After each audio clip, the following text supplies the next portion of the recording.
हर सुबह दिल्ली में विमला सूरी की उम्मीद फिर से जागती थी। उसका बेटा अशोक आज लौट आएगा।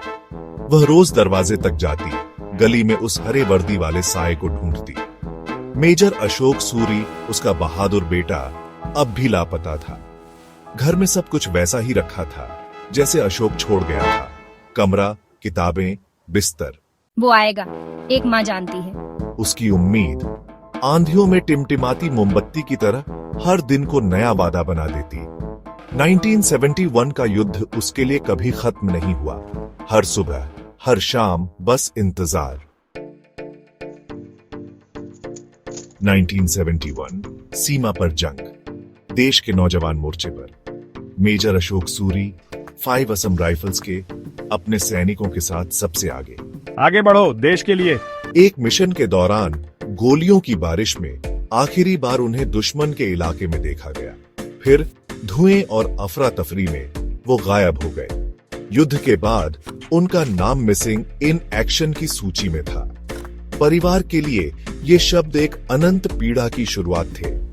विमला सूरी के लिए उसका बेटा जिंदा था और उसकी अपनी लड़ाई शुरू हुई। महीनों बाद एक दिन पाकिस्तान से आया एक पत्र सब कुछ बदल गया। पत्र में लिखा था, मेजर सूरी जिंदा है, कराची की जेल में बंदी है, कृपया हमारे लिए कुछ कीजिए। ये सबूत था, वही उम्मीद जिसे विमला सूरी का दिल जानता था। परिवार ने पत्र सरकार को सौंपा, लेकिन जांच के बाद उसे फर्जी बता दिया गया। सरकार ने कहा, यह दुश्मन की चाल है। ये पत्र मेरा सच है। सरकार के पास फाइलें हैं, मेरे पास माँ का दिल। सरकारी इनकार ने उसकी उम्मीद नहीं तोड़ी। अब ये सच की तलाश में एक मां की जिद बन गई। विमला सूरी ने अगले 50 साल बेटे की तलाश में लड़ाई में गुजार दिए। उन्होंने प्रधानमंत्री, राष्ट्रपति, मानवाधिकार संगठनों तक पत्र लिखे, हर जगह दस्तक दी।